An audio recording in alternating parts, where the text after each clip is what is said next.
grateful, well, for all of our interpreters, but Ms. Lanchos is going to get some more business than the others, I think.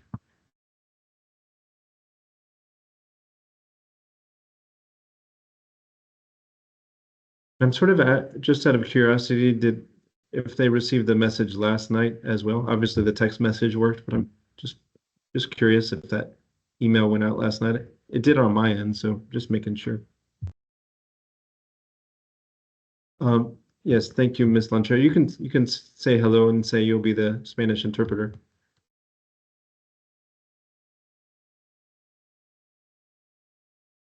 Same with our Vietnamese and Burmese interpreters.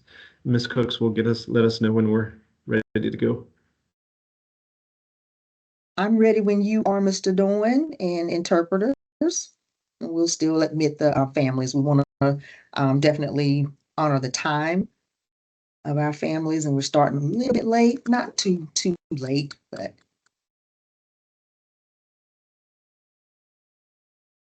All right, so I'll go ahead and put the presentation on the screen. Nice to see everybody.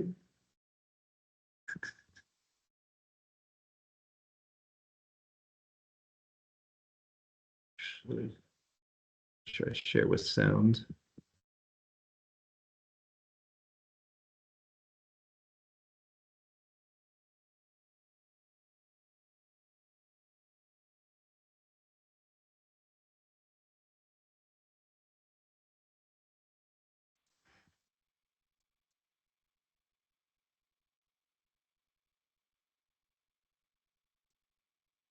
And the visual, of course, will be in English, but thanks to our interpreters. Let me get to, is the slide full screen now? It is? Okay. Yes, it is. Yes, it is. Okay.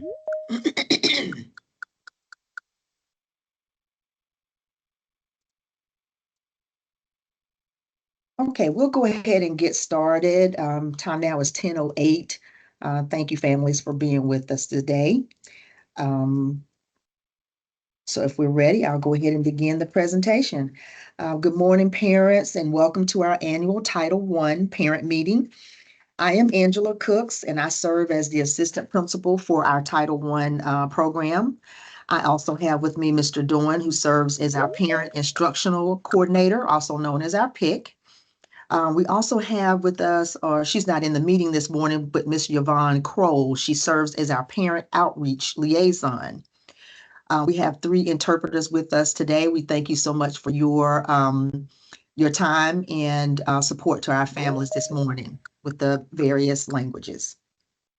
Mr. Doan and I, Mr. and Ms. Kroll, we are all available and excited to support you and your child for learning at the school and in home. That's the purpose of our Title I program. So this meeting is to inform you about the Title I program and how it supports our school in its mission to serve our students and give them access to a quality instruction with all the resources that will enable them to meet the state standards. So that's the purpose of our Title I program. Each year, we hold this meeting, and the purpose is, again, to review the data, highlighting our accomplishments over the past year, and how we determine our needs for this year, and how the funds that we get from the Title I program supports all of the needs for this upcoming year. So we want to thank all of you for coming to that meeting. If you were able to attend the meeting back in the spring, where we had the big sharing of our data and all of the student data information, how we came up with our goals for this current year. All right, Mr. Doan, we can move forward to the next page. So basically, I just want to first give an overview of what Title I is and its purpose. So the Title I program is the largest federal assistance programs for schools. It provides supports to students who are at risk of not meeting the state's academic standards. The funding that we receive is determined by the number of students who receive free and reduced price lunches. And the money also supports our families by offering activities and training to increase their engagement in their children's education. So students with the greatest academic needs are identified and targeted for additional academic supports because there are two types of Title I programs. So one is the Title I targeted assistance. And at this time, we have no schools in GCPS who are targeted assistants.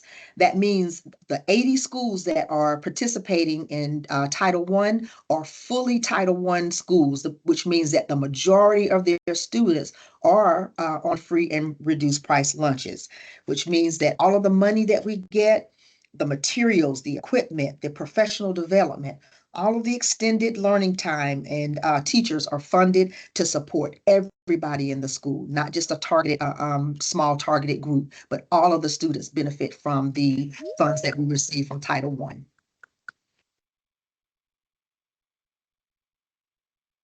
Again, we are the school-wide program, so all of our students are benefiting from the things that you see here listed, like materials, equipment, technology, professional development, extended learning, salaries, and we'll see a breakout of how that funding is allocated later on in the presentation.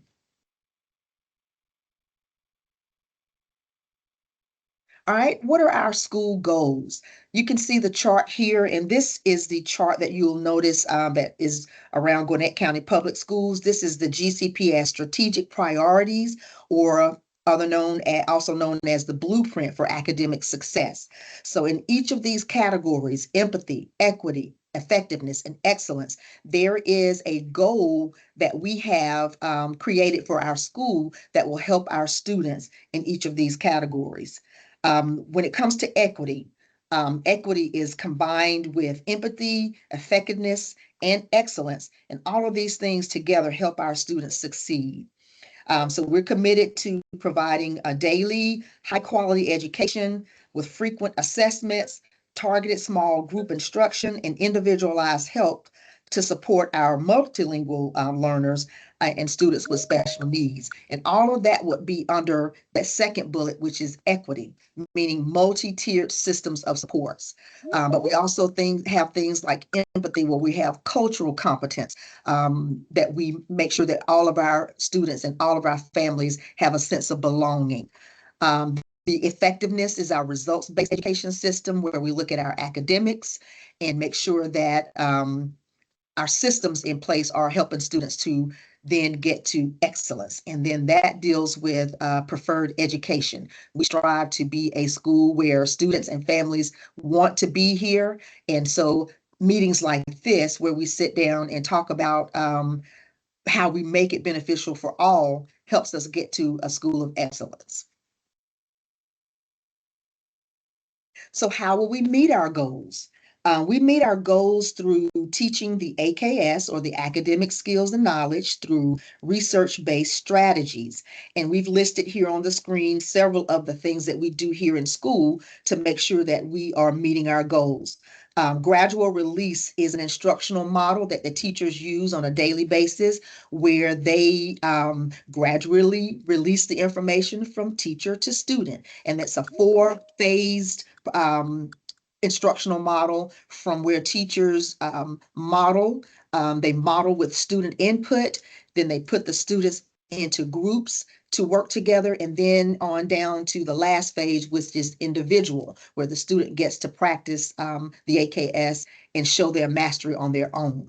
But it's a gradual release of information from the teacher to the student to ensure that students are understanding the concepts and are able to grasp the AKS at a mastery level.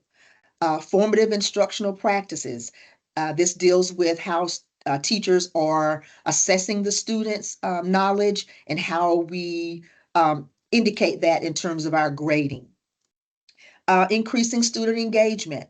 We have one instructional practice that we do school-wide, which is called instructional conversations. We want to make sure that students are doing most of the work in the classroom, because the person who's doing the work is actually doing the learning. So after the teacher models what is expected, they put students into groups, and they have strategic ways of having students share their learning. amongst a group of students, and it's called Instructional Conversations. It is a instructional model that we use so that students can have voice and learn through conversations. The other way we meet our goals is through building parent capacity. All of the meetings that we have or the workshops that we have are geared towards showing our parents what we do in school so that they can extend that into the home. We're not asking the parents to be teachers. However, for instance, one of our goals is for students to read each night because we know that that's going to build their literacy. So what we ask our parents to do is then ask students 4 questions to help them share what they've read about. And it's just a way for parents and students to connect, but also to ensure that the students are doing that goal of reading so that they can build their literacy and critical thinking. And then also our academic and SEL interventions. Each morning, all 1,500 of our students are logged in to our school-wide meeting location where our counselors go over SEL. So this is our social emotional learning time, and also teaches students how to connect with each other and connect with the school, how to navigate and work with each other when there are issues and concerns. So it's more of our advisement time. But we also talk about academic interventions during that time as well. We have our math and language arts academic interventions during this morning. So that's how we meet our goals, several different layers that help to all work together to help our students meet their goals.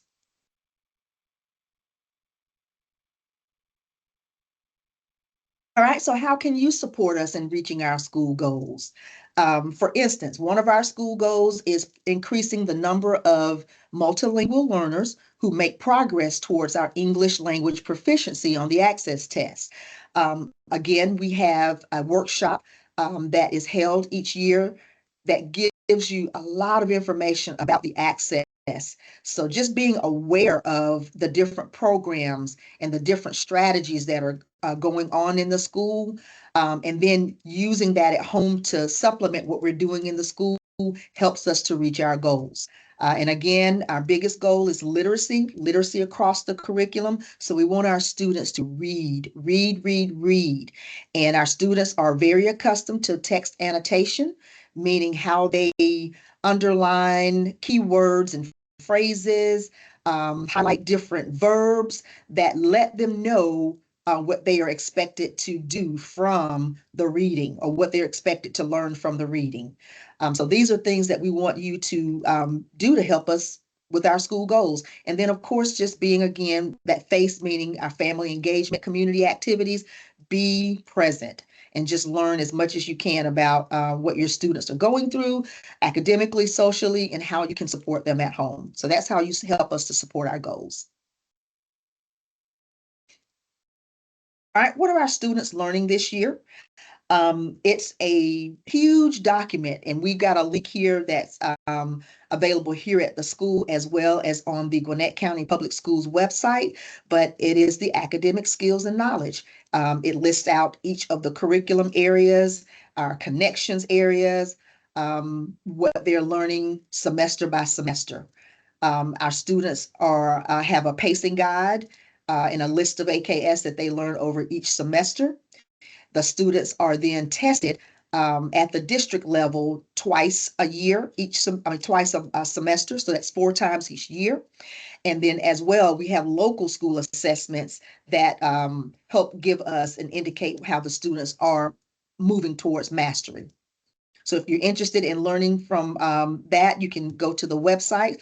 Also, our teachers have given you their syllabus, which outlines what students are learning at each grade level and each content level. All right, what tests do our students take? We take a number of assessments each year. They can be on the national level, state level, our district level, and our local school.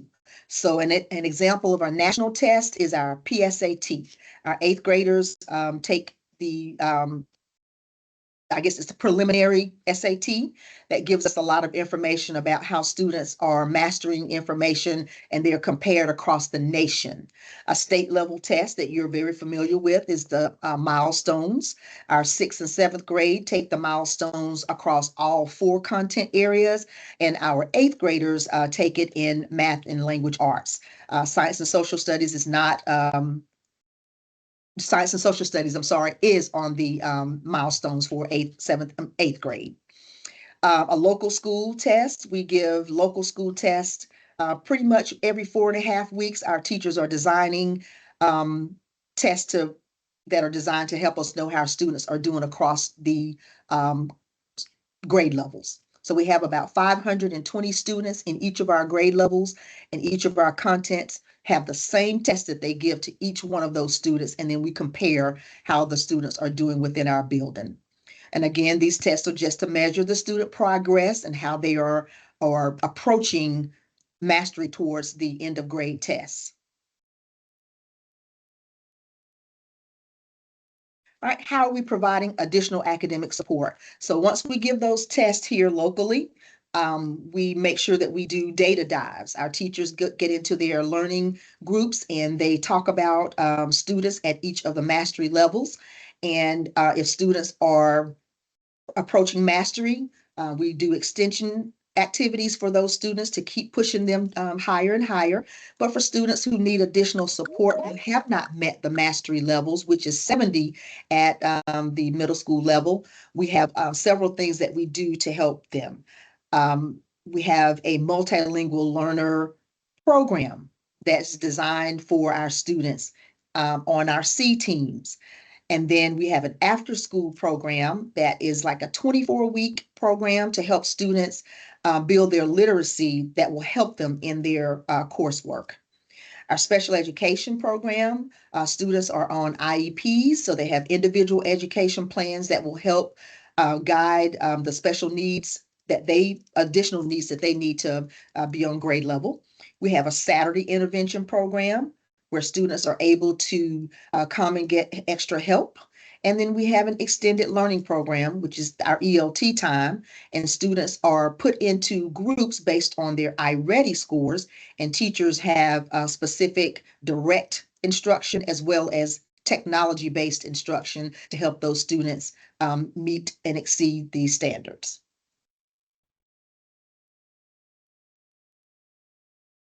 All right, how can you provide input into your child's school?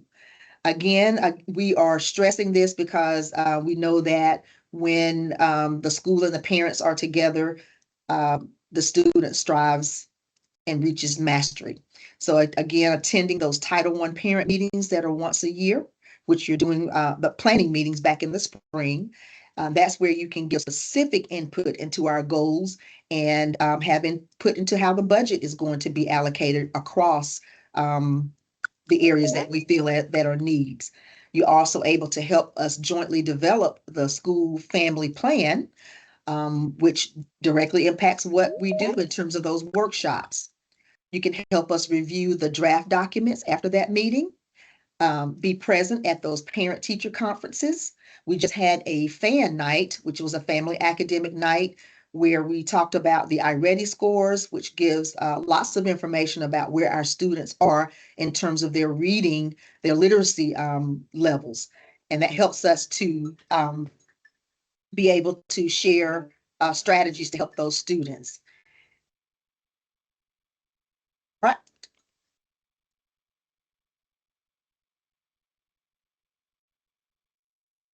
All right, how do you evaluate the effectiveness of our Title I programs? After each one of our workshops, we have an evaluation opportunity where you can give us feedback on how beneficial that program or that workshop was for you. And then complete the parent surveys when they come out. Our students just engaged in the wellness survey where they can tell us how our programs like our SEL moments or our advisement programs are. They give us feedback on how they're feeling about our school. And our counselors take that information and help to continue workshops and things that we're doing for our students, or to revise them based on things that students feel that they need support in. So those surveys are a great way to let us know how we're doing and to give us input onto what we can do better. All right, just information you need to know that you do have a right to know about any educator or professional in our building. So if you want to know about the degree or the qualifications of the teachers in the building or paraprofessionals, you're able to do that. Just contact the school. Mr. Doyne and I can help you with any of that information.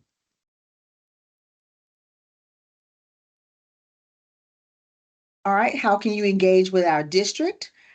Our family and community engagement plan, share how we can build those partnerships with our parents. And I'm going to let Mr. Doyne go ahead and talk a little bit more about that because he is the face of our family engagement. He's the guru. Thank you, Ms. Cooks. And there was a part of one of the slides that I forgot to add information. And that was what are some other ways to provide input or provide input on the school decisions. And those were local school council was one, the PTSA is another, and participating in those Inform with Irish sessions. Dr. Irish always gives an opportunity for families to provide feedback. But as far as the getting engaged at the district level, the county, if you didn't notice, the county has developed a new a family support group. It's not a support group. It's an opportunity to provide feedback to the district, and that the application for that ends in a couple weeks, October 7th, I believe it is. So if you want to check our newsletter, but also the county has sent out separate messages about how to join in that countywide decision-making body or advisory body for families. So that's another way to provide feedback to the district. And then there is this video that we're about to play. This is the Family and Community Engagement Plan. This video is available on the district website as well as our school website. I put the link earlier in the chat to our Title I page, which includes links to both the English and the Spanish video. So we're only going to play the English video right now, but I think Ms. Lancheros is doing a great job with interpretation, and maybe she can also help, while we're not going to play the Spanish video right now, understand a little bit about what this is talking about. So let me advance, and Ms. Cooks, I can see you on my screen. Can you give me a thumbs up if you can hear the audio once I hit play, please? So again, this is the district's family and community engagement plan about how to be engaged at the district level. We are Gwinnett County Public Schools, and this is our plan for engaging our families and communities to increase the academic achievement of our students. Our district receives Title I Part A funds to help us meet the academic needs of your children. We use these funds to hire additional teachers in our Title I schools, purchase technology and resources, and to hire parent liaisons to serve as ambassadors for the school community. In GCPS, we know that when schools, families, and communities work together to support learning, children tend to do better in school, stay in school longer, and are more engaged in learning. That is why we have invited all of our stakeholders, our families, school staff, and community members to partner with us. Our goals as we partner with you are to establish expectations for meaningful and effective family engagement and to strengthen the academic achievement of our students by engaging and supporting our families in the education of their children. We encourage you to attend monthly board meetings, to join local school council, or to become a member of the Parent Advisory Committee to share your ideas and suggestions about the district and schools' improvement plans. Another way for you to get involved is to attend your local school's Title I planning meeting, which will be held between the months of March and May each year. At these meetings, you can review local school data, help to revise the family engagement documents, and provide your input on the school's goals and Title I budget for the upcoming school year. Speaking of money, did you know that you have a say in how the district funds for family engagement activities are spent? This budget is discussed at the Parent Advisory Committee and the local school planning meetings, and we ask for input from all of our stakeholders. A portion of the Title I funds are set aside for family engagement needs. Currently, we use these funds to help offset the cost of ensuring that each Title I school has a parent center and a designated person to support parents. One of the most important parts of the Family and Community Engagement Program under Title I is building the capacity of our schools and families to support student learning from home. That means making sure that our families have the knowledge and resources to be instructional leaders from their very own living rooms. It also means ensuring that our school staff is ready to support you as partners in the education of your children. In GCPS, we understand that families are their child's first and most important teachers. Every school has workshops to help you learn more about important topics, such as what your child is expected to learn and how they will be tested. School staff will also guide you on how to follow your child's progress in his classes and the best ways to communicate with his teachers. You can also attend classes that will teach you how to support your child from home with the subject she is learning at school, like reading or math. Plus, with so much technology at your child's fingertips these days, we can help you learn how to use digital resources like eClass to help you support her learning from home.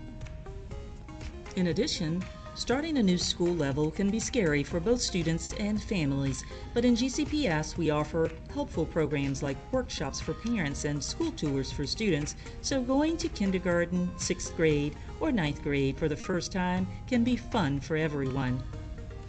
We also know that in education, we have a language all of our own, and we promise to try to speak to you and yours. If you ever need more help so that you can understand us, please ask. We can usually get things translated or find an interpreter for you. We also promise to communicate in multiple ways, such as printed flyers, websites, social media, and text messages, to name just a few, to keep you informed. Finally, we are always learning from you. Each year we ask you to complete a survey to help us to evaluate our program. Your feedback helps us to better understand the needs of the school community, how we can improve our partnership with families, and how we can remove barriers that may prevent you from participating in the school process.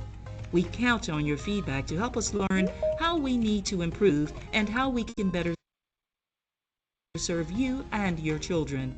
After all, that is why we are here. Thanks for watching our Family and Community Engagement Plan video.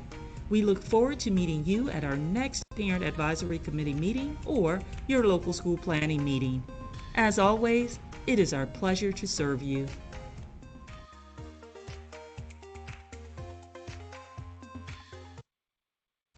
We are Gwinnett County Public Schools, and this is our...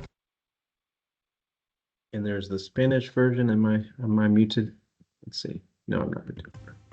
Somos las All right, so that was from the district level about engaging at the district level. Now we're going to talk a little bit more about what engagement looks like at Lilburn Middle School, and this is going to be very similar to other schools in Gwinnett County. But this is our plan and the promise. This document was available or is available for you to sign off on Parent Square.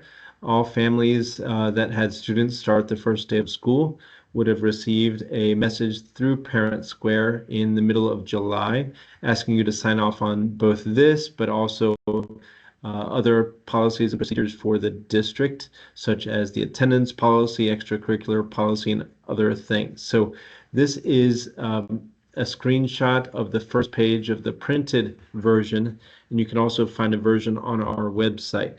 So the school family plan and promise was developed by families. Some of you were in that meeting, staff members such as Ms. Cooks and Ms. Kroll, myself, Dr. Irish, and other community members to determine how we are going to work together to ensure that our students are going to have the best chance at success. So the again, and you can see on the screen in English, it says the plan, the promise is an agreement developed with the input of those that I mentioned, and it talks about the shared responsibility that we each have an important role to play at the school level, but also the families and, of course, the students. Let me see. All right, so let me just say one more thing about that. A couple more things about that. So this is where, again, we list things like this meeting, our family academic night that Ms. Cooks mentioned, and other meetings throughout the year. But it also talks about what you can do at home, and Ms. Cooks already went through that. So I bet just by the fact that you are in this meeting that you are doing what is best for your child as far as making sure they're reading and asking them the 4 questions about what they're reading, and just practicing those habits that we ask all families, or all families have agreed to do, to make sure that the students are prepared for school each day. And as far as communication, since communication is key, there's lots of ways we communicate with you all, such as newsletters. The e-newsletter comes out on Sundays. Of course, Parent Square, email, our website, social media, phone calls, agenda books, and more. As far as observing a class, we do ask that you go through your child's teacher, who will then run it through our administration to make sure it's an appropriate time to do that.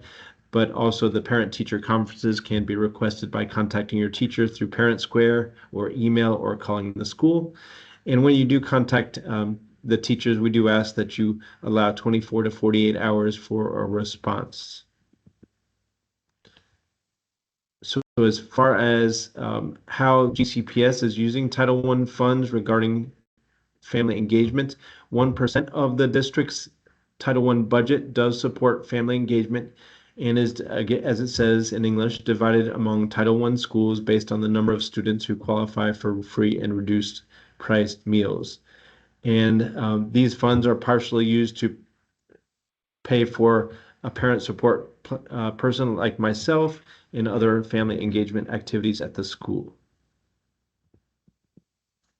So this is talking about the budget, about how we're using our Title I funds this year. Ms. Cooks, did you want to talk about this part? Sure thing. So again, as I mentioned earlier, our Title I funds are based on the number of students who receive free and reduced price lunches. And this year we are around 92% of our student population who are in this category. So for this year, even though it says 24-25, I couldn't take that off. So this is our actual 25-26 budget. We received $1,019,445 based on the number of students who are in that category. And so based on that funding, going back to looking at our school data, looking at the strengths that we have and the things that we need to improve on, this is where we allocated our funds and got approval from our families who were in that meeting. So again, 75% of our budget went to additional staff. This is very important as we have, as I mentioned before, one of the highest ESOL or multilingual languages in the county. And so a lot of our additional teachers are there to help support students to be able to acquire the language and have the access to the information that they need to be successful. So a lot of our funding goes towards teachers and instructional resources geared to our populations to help make everybody, give them a level playing field. So the second portion of that goes to direct instruction, which goes to like programs that we have. We have extended learning programs. We have a lot of web-based subscriptions so that students can extend the learning at home. A lot of the programs that they use are web-based so that they can use them not only at school, but they can use them at home to practice with a lot of technology support. We do a lot with our staff, professional development to keep them aware and up to date on the latest and greatest strategies for helping students. So we spend some money there. We have a lot of collaborative planning that our teachers then need to do after learning so that they can put those great lessons together and assessments together. So we have funding that goes to help teachers do that after hours. Um, we have a little bit of our money going to our Family Engagement Center. Mr. Doyne holds some Saturday classes, English classes for our families. So we purchase resources and materials to support that, and many other things that are in the Parent Resource Center, so that if you need to come in and ask for help on assisting your student, you can do that, and we support that. But as you can see, the largest portion of our budget does go to support the salaries and benefits of about 10 additional teachers. And if you have any questions about that or want to see a deeper dive in that, you can reach me and I can help you out with that. But this is how our funds are used for our school for this 25-26 budget year.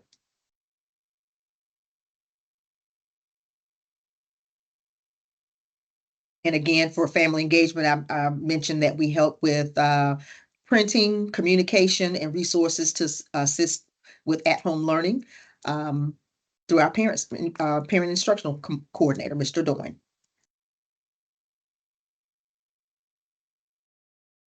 And I'll turn that back over to you, Doyne.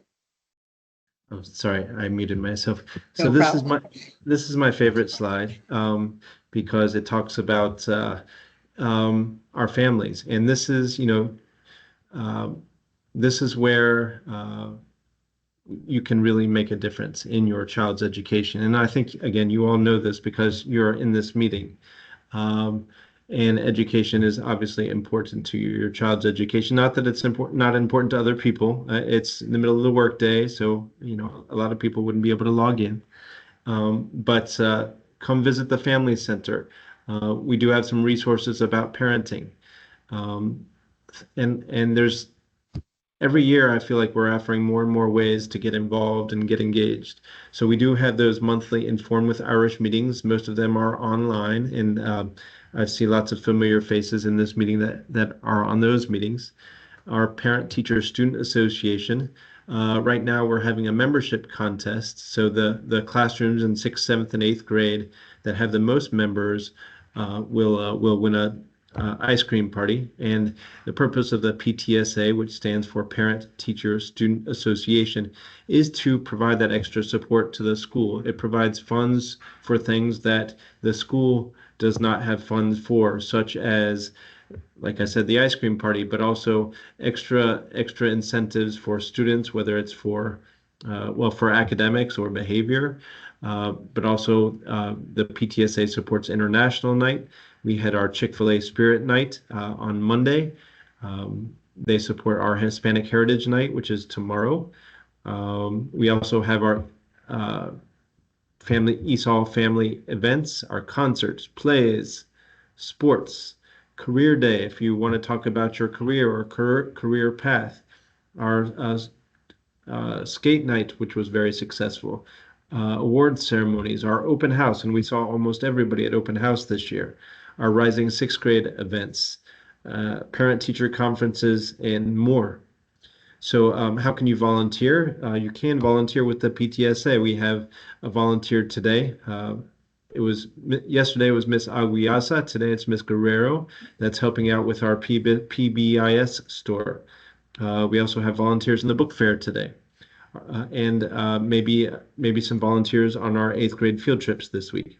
Also, you can volunteer with the local school council in the media center, chaperone field trips, like I mentioned, support extracurricular activities. We have a volunteer that helps us with photography. So there's lots of ways to volunteer for our school.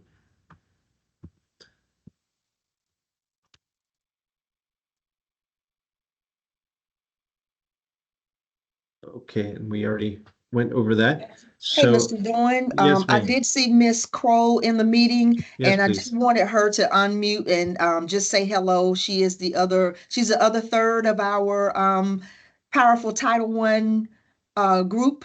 Mr. Doyne, me, and Kroll keep us together here. So Kroll, if you would just say hello to the families and any other thing you want to say to our families today.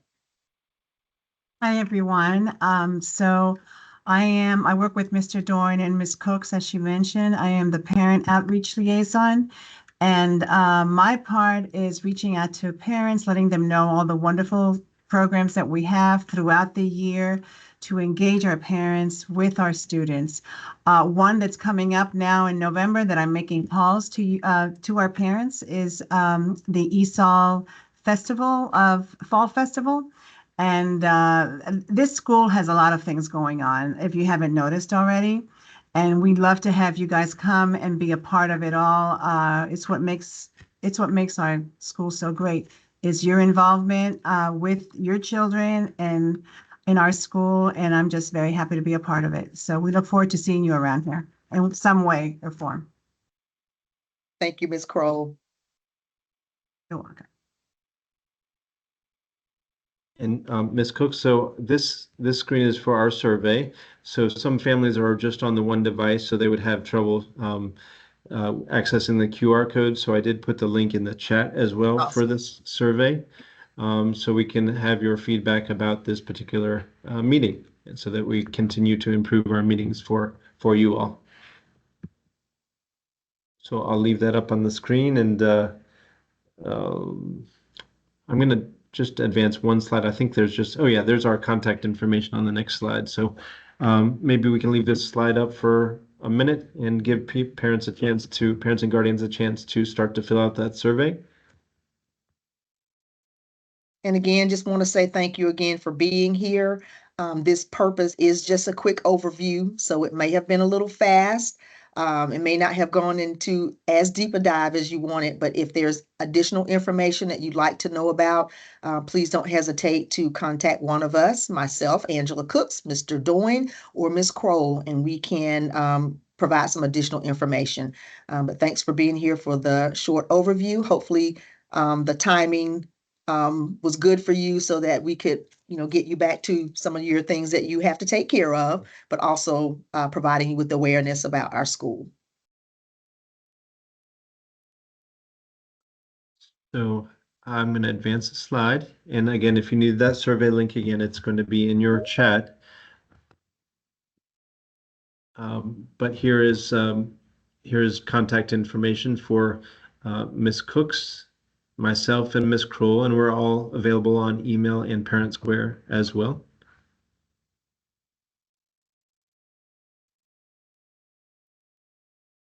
And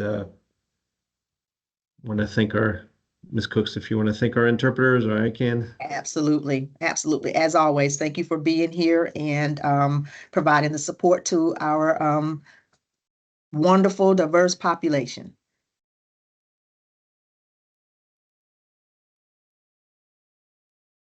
That is the last slide. Yep. Okay. I saw a message here that one of the parents wrote. Let me see what it says. Okay. Oh, thank you, Senor Jaime. Y por crear estos espacios. Oh, thank you for your support. So he's saying, thank you all for your time and for creating these spaces to be able to help our child at home. Thank you very much, teachers. Awesome. Thank you, Ms. Domingo. Thank you very much for the information.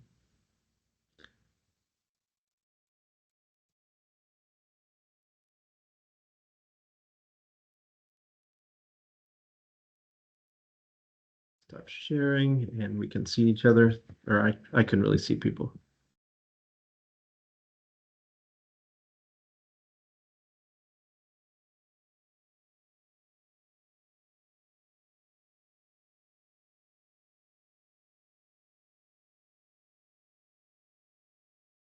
Thank you, Ms. Chavez.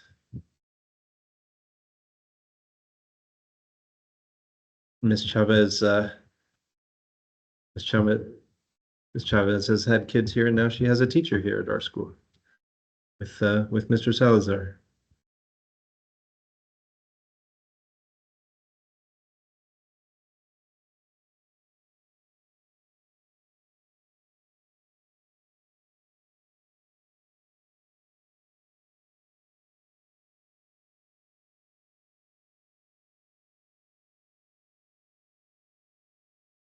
see. Guess we can hang on for a couple minutes to see, or a minute or so, see if anybody else has anything else, and then perhaps we can close.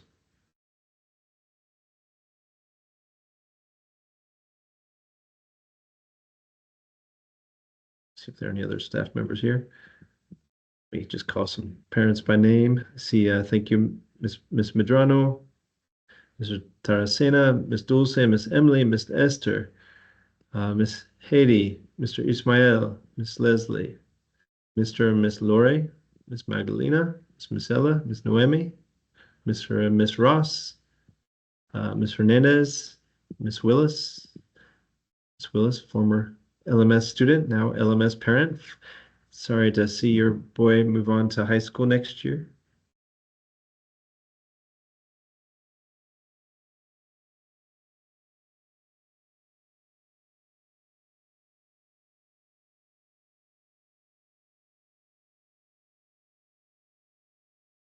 All right, what do you think, Miss Cooks, Miss Kroll?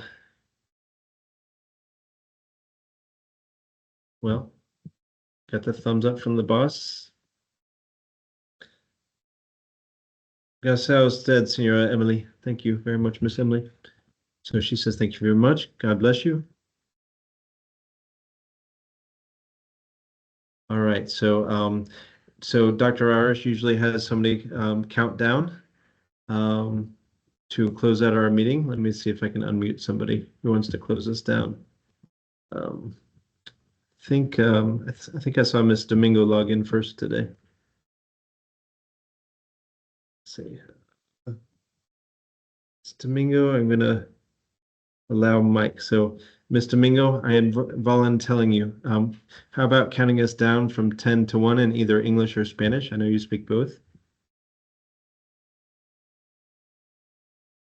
Sí, Are you sí, there, está Miss? bien. Okay. Gracias.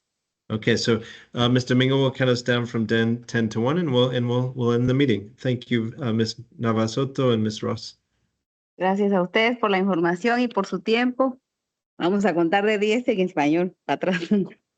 10, 9, 8, 7, 6, 5, 4, 3, 2, 1. Gracias por su tiempo. Bueno, Okay, very good. Thank you to everybody. Gracias a todos. adiós. Adiós. Thank you. Bye-bye. Bye.